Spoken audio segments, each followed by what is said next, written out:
Hello and welcome to Directors' Dialogues from the Climate Governance Initiative, where we lift the lid on the different ways that company board members are speaking up for climate in their boardrooms. In each episode, we meet a climate champion who's been leading or nudging or badgering their boardroom colleagues towards climate-friendly policies and practices. I'm Alexandra Bolton. And I'm Matthew Moss.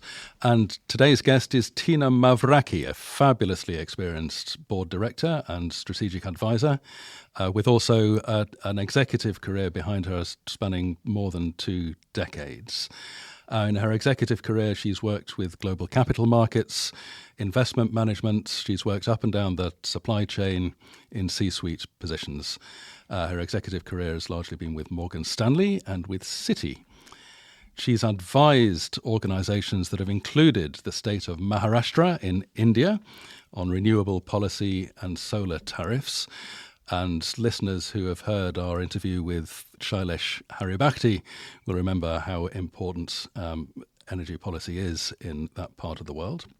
Tina's NED portfolio includes energy and metals. Her advisory portfolio covers banking, debt funds, the European Bank for Reconstruction and Development, and the Children's Investment Fund Foundation.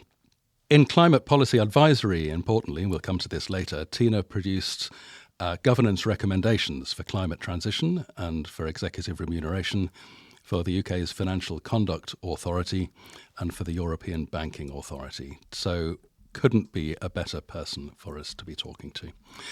Tina, welcome. What a delight to be with you. Thank you so much. And thank you so much for the amazing work that CGI has been doing around the world. So I can't wait to get started with you and get into the weeds of how things get done, how things don't get done, and what people could do to progress their conversations on their boards and their advisory capacities. Brilliant. Thank you. So we want our listeners to understand a little bit more about you before we get into the bigger questions. So thinking back to your first job, tell us something that sticks in your mind as to how that job might have influenced you as you develop your career. Absolutely. As I think back into my career, obviously, no career is successful unless there's tenacity and perseverance and hard work. That is obvious. But the beginning of my career was marked by a series of governance failures. So back then in 1998, we had Russia default on its debt and the long-term capital management fund blowing up. Since then, I've experienced another 3 big governance failures in my career, and that kind of sparked a natural curiosity about what is it about all these things? What is the common thread? What am I learning? What should I be learning? What am I not learning? And what do I do going forward? So you brought me back to 98. I was counting only 3 big governance failures in my career, but actually you're right, it's 4 in total. So there you go. Wow. I wasn't quite expecting you to begin, draw our attention to the governance failures that were stark in your first job. That's quite an introduction.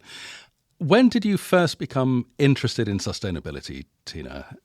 Was that a feature of that first job, or is this something that that bit later? It started around 2008. After a very intense career in banking, I decided to go back and retrain. So I got my master's in finance at London Business School. I met my first business partner there, and we traveled all the way to India in order to help the Indian government to understand lessons learned from the European experience on what was a first big wave of renewable investments, feed-in tariffs, and the whole excitement around what was a start in a big trend. So that's what started my career, which in sustainability, which was then solidified with my times with Noble Group. That was the only big listed global supply chain manager, and because we were getting debt funding from banks for all the investments we were making, environmental impact investment, impact assessment was one of the big things that we had to take care of. Rehabilitation was one of the big things we had to take care of in investments, and therefore we already got into climate management of sorts as soon as 2012, 2013. That's really interesting, actually, Tina, and the way that finance and sustainability are linked and have become more linked. It's becoming more and more obvious as we go forward. But I'm interested in, you started off in executive roles with some really top-notch firms, moving over to be a board member, and certainly we at CGI see those as quite different roles. I'd be really interested to hear how you found that move, whether you feel there's more freedom in one space or another to actually ask those difficult questions. I'll tell you what, I started quite early my board career, in my very early 40s. It was actually the best thing that I did. The reason being that I was in a much better position to convey to senior management core investment messages, knowing the perspective that we're coming from. And likewise, as a board director, I had much more insight to understand the internal dynamics, the pressures that executive management was under, and therefore managed to bridge what are two completely separate worlds. So I would absolutely recommend for people to start their non-exec career earlier, because it makes them better directors, but definitely better executives as well. And that tandem can follow them throughout the whole career span, whether it's executive or non-executive. That's super helpful. Are there any tips you'd like to give to aspiring board directors who are currently in executive positions as to how they should go about doing that? People have asked me, especially when I'm interviewing, how did you get your first board career, by board role? It was by luck. It's incredibly difficult to get your first board position, but when the opportunity arises, all of a sudden becomes incredibly easy. Why? Because you're the right person in the right moment with the right company. When you're trying to fit through a keyhole, it's just not going to happen. But when you're curious, when you're pushing the agenda, when you're doing leadership in the form of getting things done, or thought leadership in the form of policy advisory, or in the form of pushing out new ways of thinking, that's when all of a sudden you find yourself in opportunities where people seek out your insights into a board. So it's incredibly difficult if you say, I want to be a board director, but incredibly easy when intuitively you start building out all these competencies and skills and impact that make you a good board director. I hope I'm answering your question. Oh, no, you are absolutely. That it sounds as if, what's the old phrase? Build it and they will come. If you make yourself the person who is expert, who has knowledge, who's curious, of course you'll find a board position in that space. That makes a lot of sense. Precisely. And going back to your question, Matthew, about I didn't expect this big answer to your start moments in your first job. What I'll tell you is that, to me, a directorship is all about motivation. Why do people seek to get a board position? Mine was a place of deficit, if you will, which I wanted to turn into a surplus. So if I've seen all these executive situations, what would I do differently if I could? And how do I make sure that under my watch, these things don't happen? So a motivation of a board director is a critical thing, because as I'm sure we'll get down to questions about climate transition, your motivation comes in with you in the board. And the way you ask questions, the way you probe, the way you support the executive management, the way you propose different things brings your motivation alive. That's super interesting. We often hear that your purpose, your motivation is what drives your career. And I, of course, it will apply to board directors, but it's really great to hear that it does, and that it's part of everything that you do in those roles.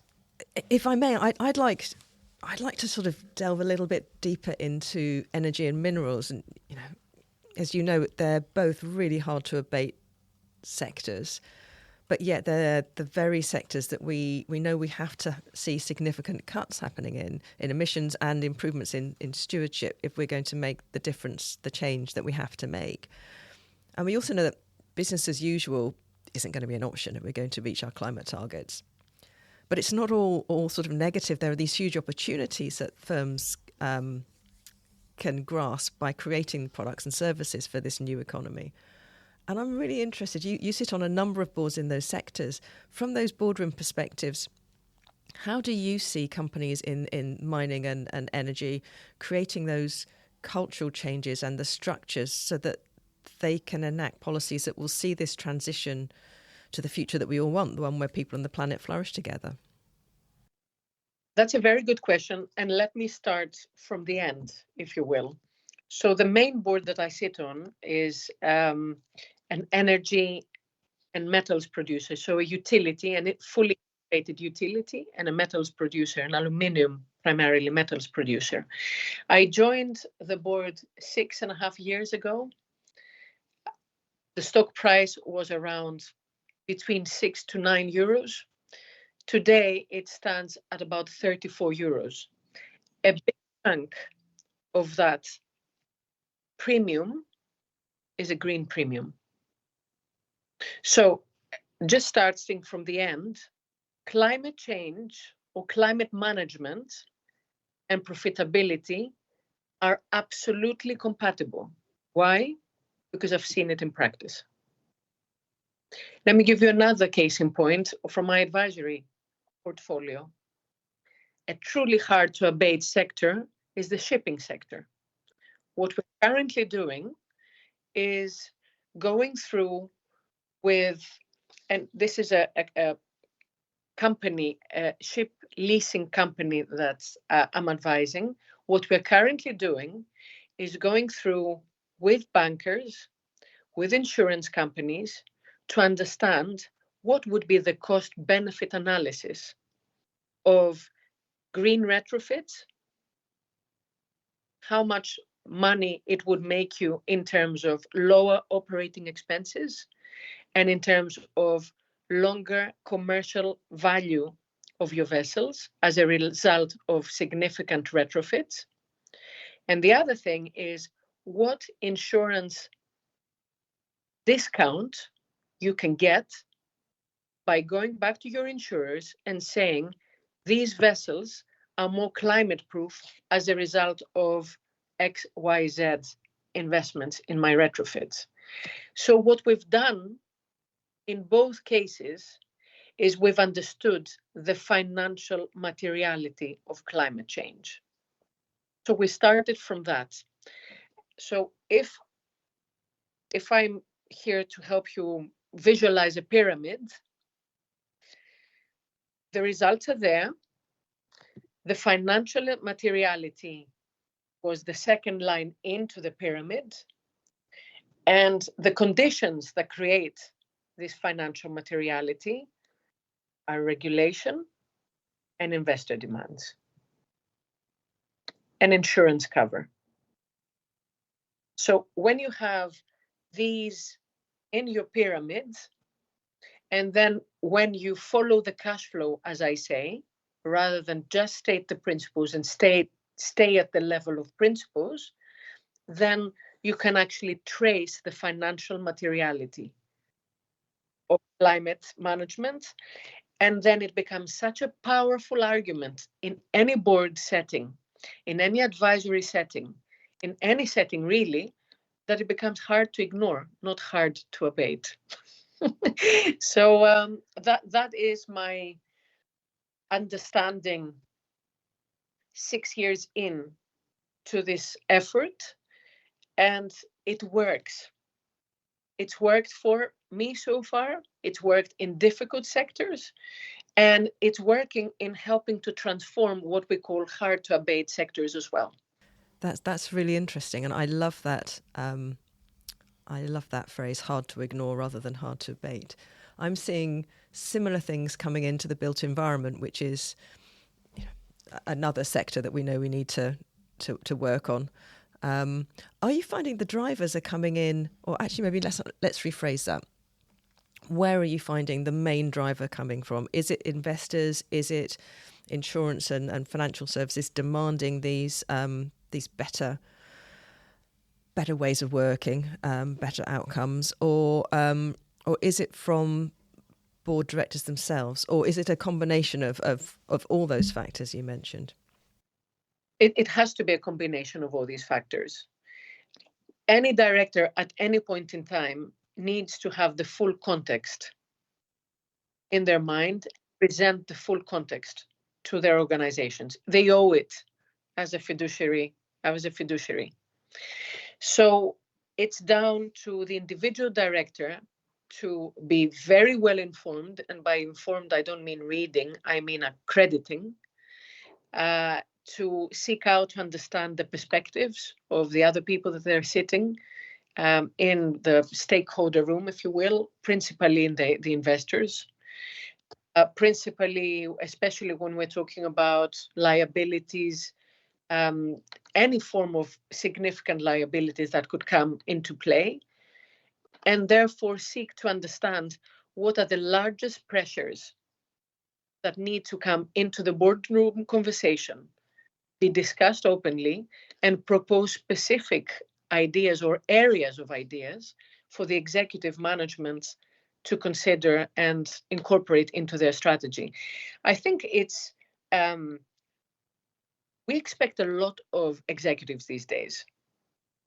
The reason being that we still think in terms of what were the good times in the world, where times were tame, there were not major wars, inflation was extremely tame. These were unprecedentedly benevolent times.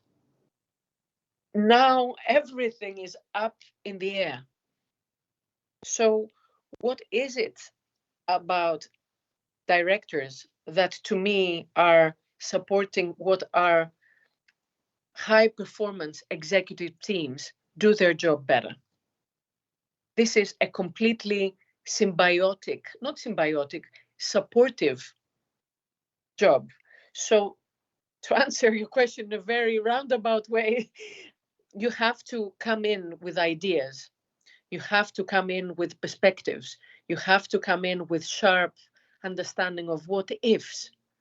What are the critical things that matter to the organization? How does climate affect them? How does climate enable them?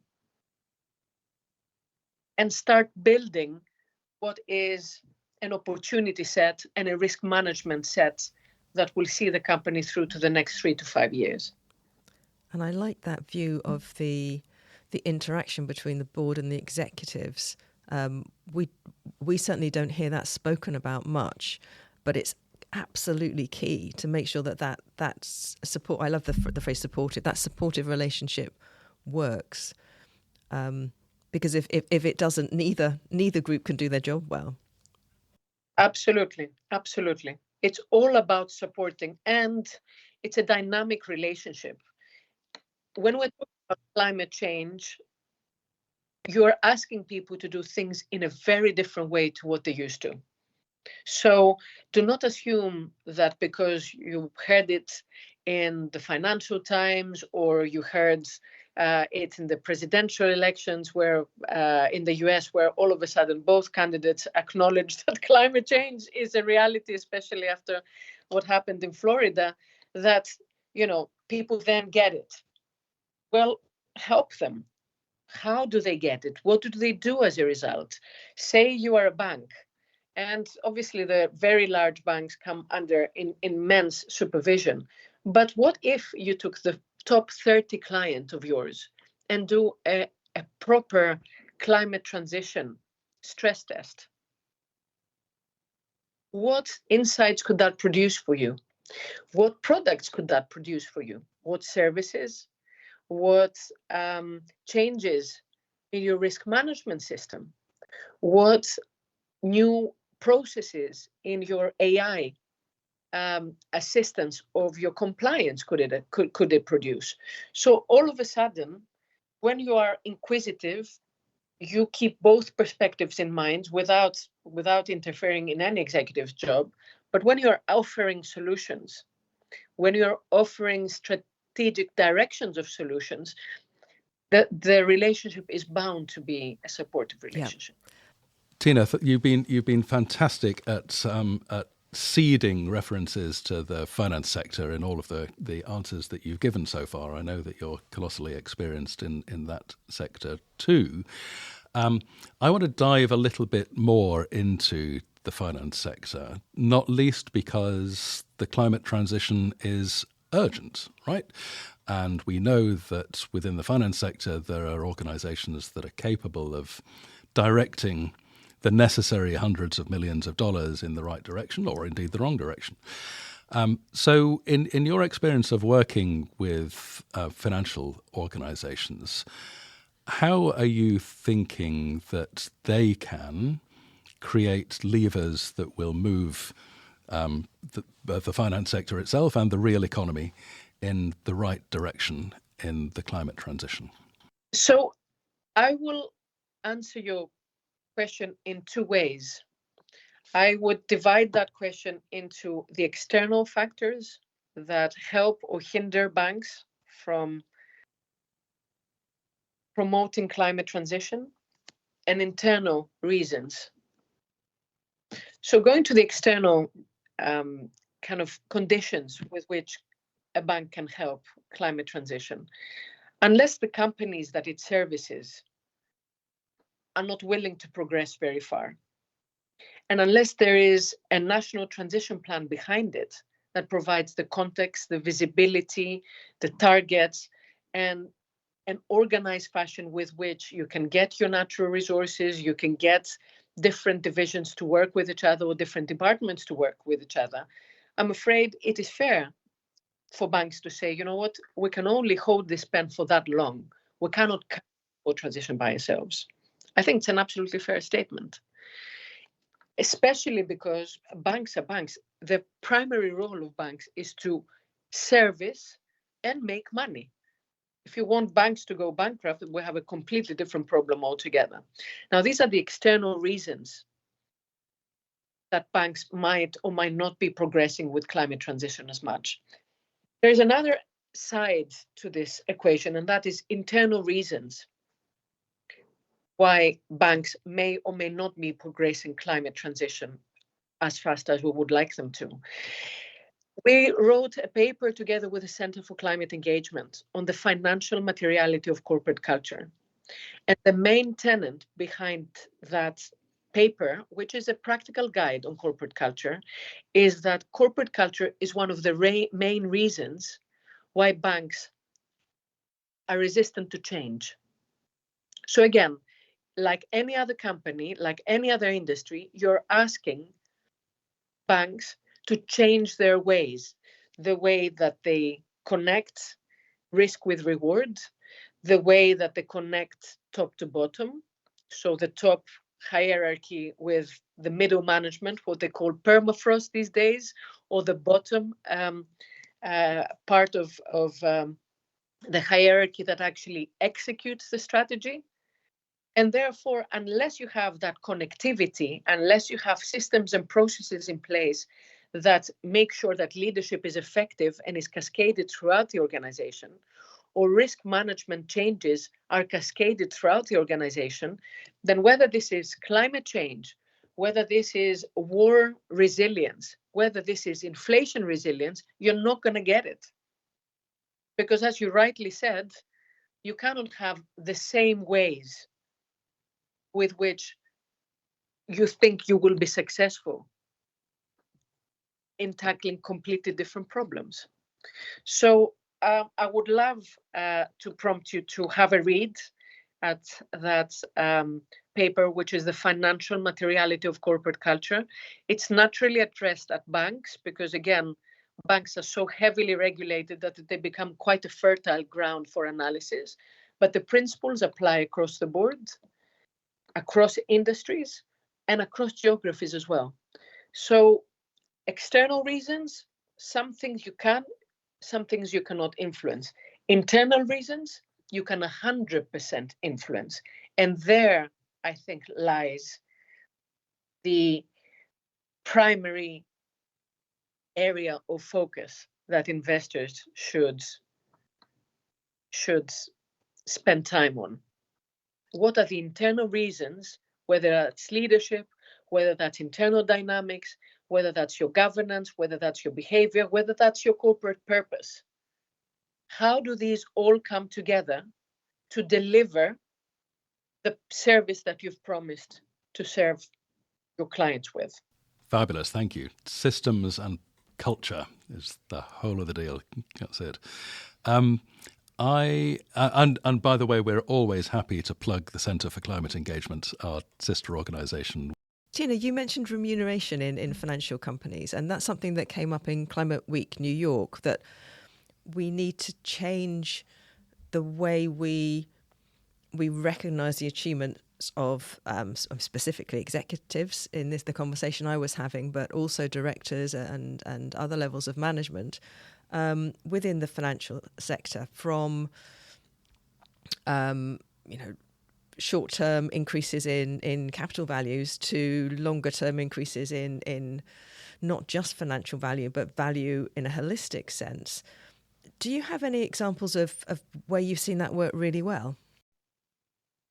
I do not understand that question. And the reason why I'm saying this to you is that there is no financial value that doesn't capture holistic value. Whether sooner or later, these things end up being the same. Why do I say that? Because some client is going to get angry with you because you mistreated them. Some process is going to fail, you're going to get your fines. Some investor is going to get uncomfortable, you're going to lose your investor base. So it is a question of time and timing, but unavoidably these things end up being the same. So when you look at the Dow Jones index, how many companies go in and out of that index? How many companies that were there 50 years ago are still there now? Alive, not just in a different index, alive. So it's a question of the duration of your attention, the duration of your investment. I have a 9-year, at best, I have a 9-year horizon. And then in my 9th year, I have another 5 years horizon because I will approve the next 3 to 5 year plan. So as a CEO, I have an average of 5-7 years. But the systems and processes that I put in place survive well after I'm gone. So there's much more longevity in an organization than the numbers suggest. And do you think that longevity is correctly accounted for? Those decisions over that long period of time, are they correctly accounted for in the way those executives and directors are remunerated currently? It depends on your shareholder base. If your shareholder base is primarily composed of passive index funds, neither here nor there. But if you have your active investors, if you have whom you should actually aspire to have on your shareholder register, it's not a question of having a shareholder register. It's a question of actively managing your shareholder register. Is something that I insist in my board interventions. Who are the aspiring shareholders? Who are the shareholders you aspire to have in your shareholder register that will see you through in the major transformations you're trying to make in the organization? Again, it's about that support, isn't it, at those different levels, making sure that it's throughout the organization. So when you, and I'm a remuneration director, when you devise your remuneration policy, you cannot expect the long term to run on its own. The short term should be increments that support your long term performance. They create what Temasek said last Thursday in a conference that I was, muscle, organizational muscle. And it's logical that in terms of sequence that you build up the short term that delivers the long term. So if you have a remuneration policy that is congruent between the short term and the long term, it represents, it's a short-term summary of the company's strategy. So therefore, there's an absolute consistency between your strategy and your remuneration policy. And then when you have your targets that are cascaded throughout the organization, the likelihood is that you have something that works. The one thing that I would advise when it comes to remuneration policy is be wary of your benchmarks. It's easy to compare with your immediate neighbor. But when you are going for change, you don't go with the lowest denominator. You go with people that have actually succeeded. And therefore, we're talking about composites, benchmark composites of companies that have really succeeded, whether they are or they're not in your sector. What elements can you pick and choose from different organizations that will see you through in the next 5-10 years? And 2050, I mean, it's far for everyone. So let's just focus on the short term to medium term to make sure that we put the base in place so that then we can talk about 2035, 2040, etc., etc. Long-winded answer to what was a very, very simple question. No, it's a great answer, and I love having that ambition beyond the easy and the close to looking, far more broadly at different sectors and really creating a challenge for yourself.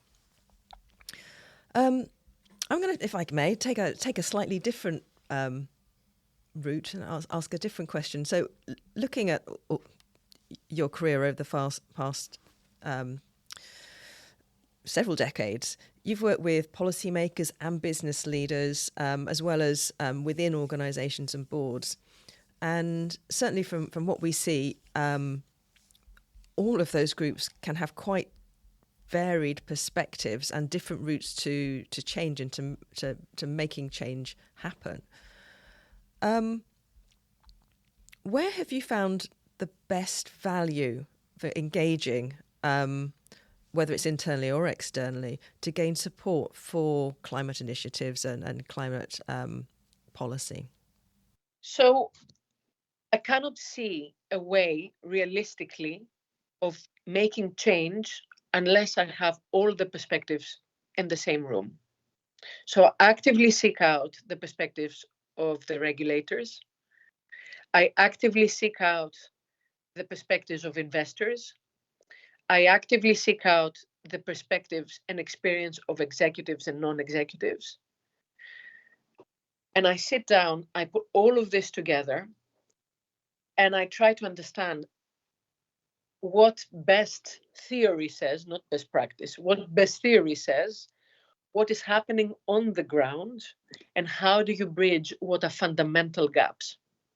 So really, the value is in putting all of the perspectives together and trying to see how each part can pull its weight in order to make 1 inch of progress, 2 inches of progress, and create that necessary momentum for the next challenge and the next challenge and opportunity after that. And that sort of goes back to what you were saying before around systems and things being linked. I mean, this was the primary motivation for me to get involved into policy advisory.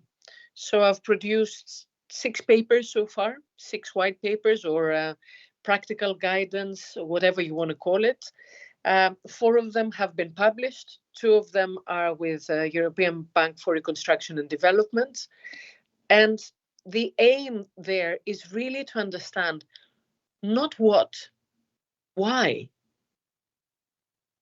What's happening that is blocking things? And instead of asking rhetorical questions, and we people that are very keen on climate change, we end up getting quite frustrated, and we end up asking these rhetorical questions. Well, why don't you get it?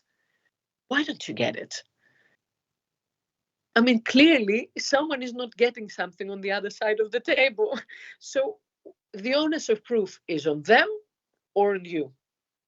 So you have to turn that rhetorical question into a genuine question. Sit down, understand.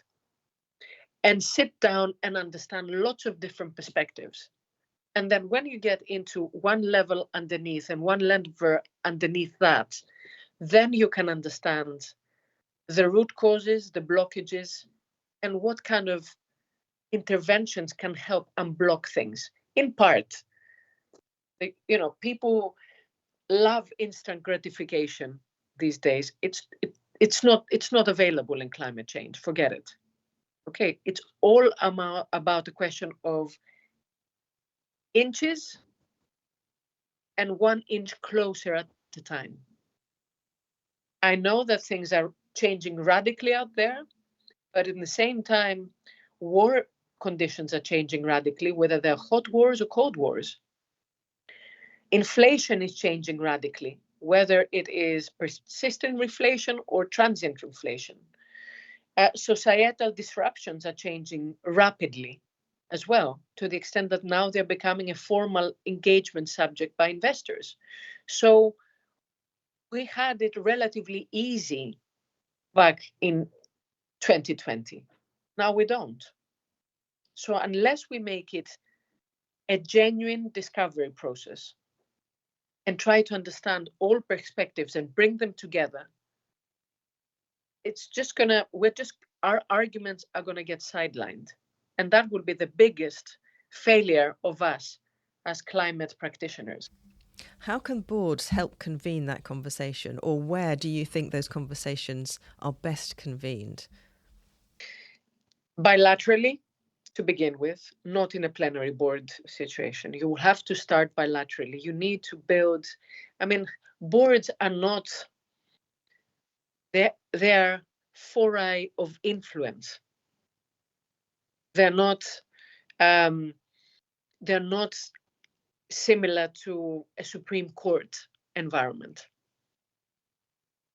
So you need to start bilaterally. You need to understand other people's perspective. Where are they coming from? Where are they going with this? Same with the executive. And by executive, I don't mean the C-suite. I mean N-1, N-2, N-3, internal audit, the head of climate risk in your organization, etc., etc. And then once you start bilaterally and create some common ground, then you get a third person in, then a fourth person in, then it's a board committee, then it's 2 board committees, and then it becomes a plenary board conversation. But to walk in and say, hey, haven't you seen? No, I haven't seen, because I've seen another 10 other things that are at the top of the risk register that have to be operationalized. And then you've lost the momentum, you've lost your argument, and you've lost your chance to make an impact. So you have to be very methodical, and you have to be very well studied, and you have to punch very succinctly. Great, thank you. Tina, as you know, our theory of change at the Climate Governance Initiative is that it's the non-executive director in many jurisdictions that has that special responsibility to ask difficult questions in the boardroom. And we encourage and motivate them to do that, and we help them to understand the answers that they get too. I know that you have a lot of experience working with one of our chapters, Chapter Zero in the UK. You're a fellow of Chapter Zero. And I wondered if I could encourage you just for a couple of minutes to talk about the benefits to board directors of engaging with the chapter network, and with fellow board directors who have come to the same party. Absolutely. There is no better therapy session than a session with Chapter Zero, because you have the theory and then you have the reality of practice. And in that reality of practice, understanding how other people are dealing with it, how they're managing it, how do they input climate metrics into the remuneration process, how do they make sure that climate is operationalized in the risk register and cascaded down the organization. The best way to find out ideas and methodologies to get your executives to understand is through conversations with our NEDs. People that have succeeded and people have failed have equally important insights to provide for you. Now, I've run about 400 interviews so far for my policy work. So one of, again, the motivations behind all this policy work is that I get to be a better director. Why? Because I hear how people succeed and how people fail. And hopefully I try to fail in different ways and succeed in the same ways, plus different ways as well, which I will go back and share in fora like Chapter Zero and help people understand, how do we deal with this now? Because we are in the pecking order, we're getting lower and lower and lower, unfortunately. Yeah, thank you. Tina, this has been such a good conversation. Thanks so much for spending this time with us. We try to ask all of our interviewees a couple of final questions. So let me ask you this.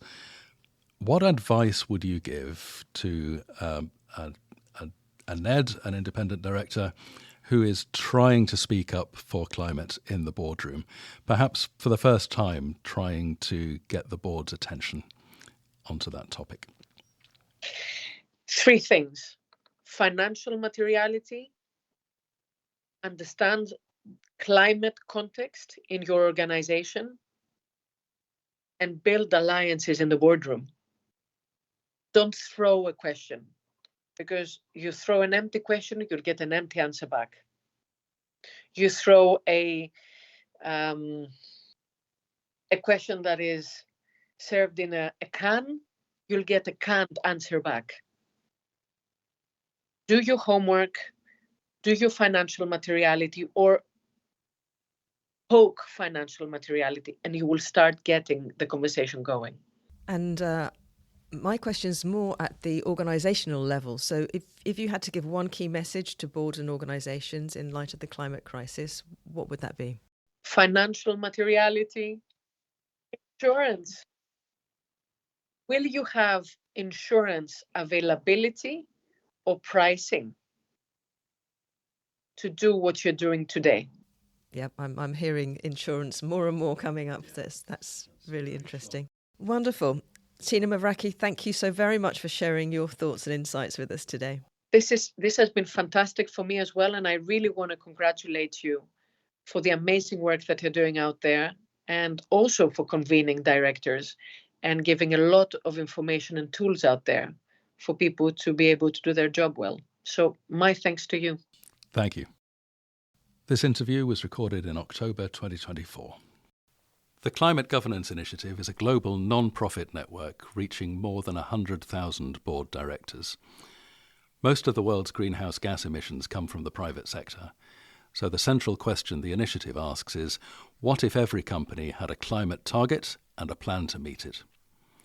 We work globally with over 30 chapters reaching board directors in over 70 countries, and our work draws on the principles for effective climate governance set out by the World Economic Forum. If you want to know more, there's a link in the show notes where all our content is available for free and where you can find your local chapter. In our next episode, we'll be talking to Miha Kosak. Miha has over 30 years of experience in international banking, ranging from corporate banking, investment banking, corporate finance, He's worked with capital markets and wealth management, and he's the chair and co-founder of Chapter Zero Slovenia. I'm really looking forward to getting his perspective from the financial sector in our next episode.